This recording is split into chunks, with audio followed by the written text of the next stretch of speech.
आगे और महाराष्ट्र में किसानों का अनोखा आंदोलन। नंदुरबार के सैताणे में किसान ने लगाई जल समाधि। सरकार तक आवाज पहुंचाने के लिए कदम उठाया। किसानों के कर्ज की पूर्ण माफी की मांग की गई है। फसल के उचित समर्थन मूल्य की मांग की गई है। तो ये बड़ी खबर आपको बता रहे हैं, जहां आपको बता दें कि ये मांग की गई है।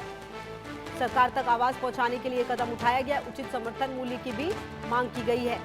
ये देखिए किस तरीके से किसानों ने ये जल समाधि लगाई है और किसानों के कर्ज की पूर्ण माफी की मांग की गई है। बड़ी संख्या में यहाँ पर किसान पहुंचे। फसल के उचित समर्थन मूल्य की मांग की गई है। कुल मिलाकर आपको बता दें कि ये किसानों का जो प्रदर्शन है वो नजर आया है। नंदुरबार के सैताणे में किसान ने जल समाधि लगाई। तो अपनी मांगों को यहाँ पर रखा गया है और जल समाधि लगाकर आवाज प्रशासन तक पहुंचाई गई है।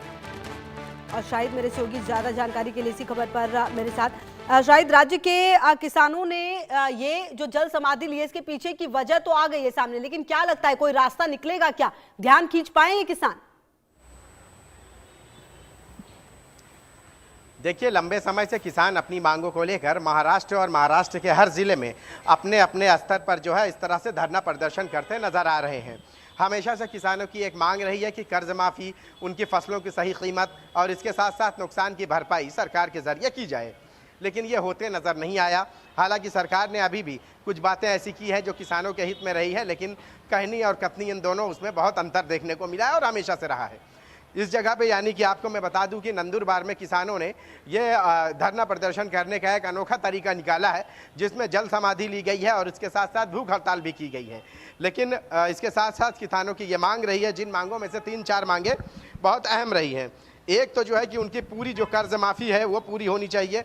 साथ ही फसल का जो है इंश्योरेंस होना चाहिए, यानी कि जब फसल तबाह हो, बारिश की वजह से तबाह हो, ओला गिरने की वजह से तबाह हो, बेमौसम बारिश की वजह से, ख़राब मौसम की वजह से अगर तबाह होती है तो उसके लिए जो है इंश्योरेंस हो।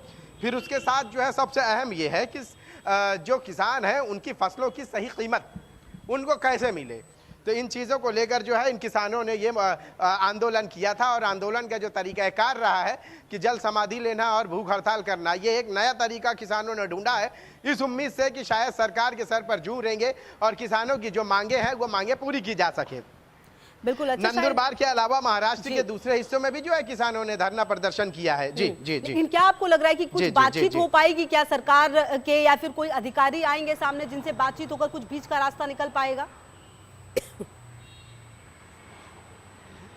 देखिए, ये मांगे जो है किसानों की ये आज से नहीं है जिसके लिए धरना प्रदर्शन किया जा रहा है।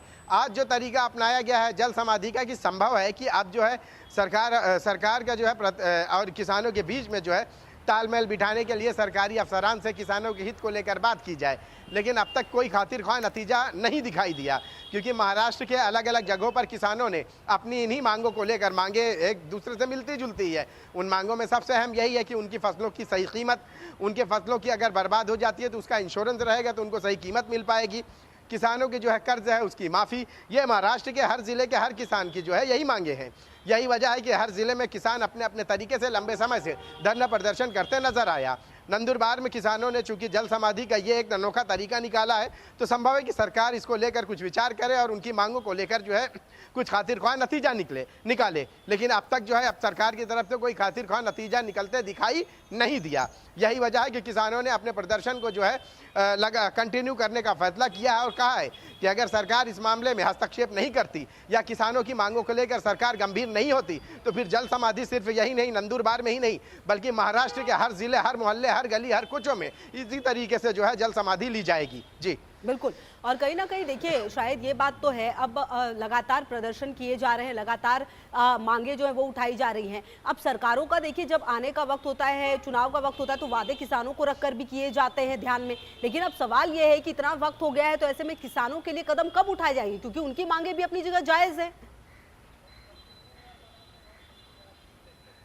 जी देखिए, सरकार कई सारी पॉलिसी किसानों के लिए लेकर आती है, लेकिन सबसे अहम यही है कि सरकार के लिए जो पॉलिसी सरकार जो किसानों के लिए जो पॉलिसी लेकर आती है, किसान उससे कितना फ़ायदा उठा सकते हैं। अब तक अगर किसान फ़ायदा उससे उठा सकते तो शायद किसानों को इसकी नौबत ही नहीं आती।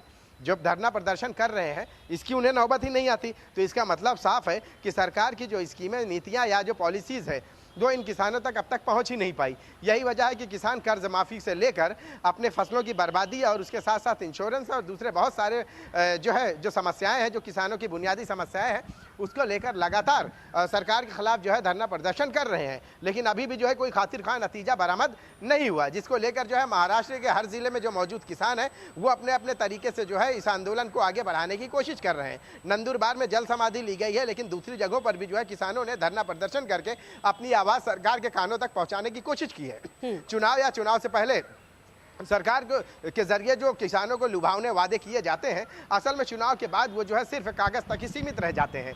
यही वजह है कि किसान इन चीजों से हमेशा से वंचित रहा है और उसको लेकर अपनी आवाजें बुलंद करता रहा है। और देखना तो ये है शायद कि आखिरकार जब ये आवाज इतनी बुलंद हो रही है तो इनकी आवाज हुक्मरानों तक पहुंचेगी। का बहुत शुक्रिया आपका इन तमाम जानकारियों के लिए।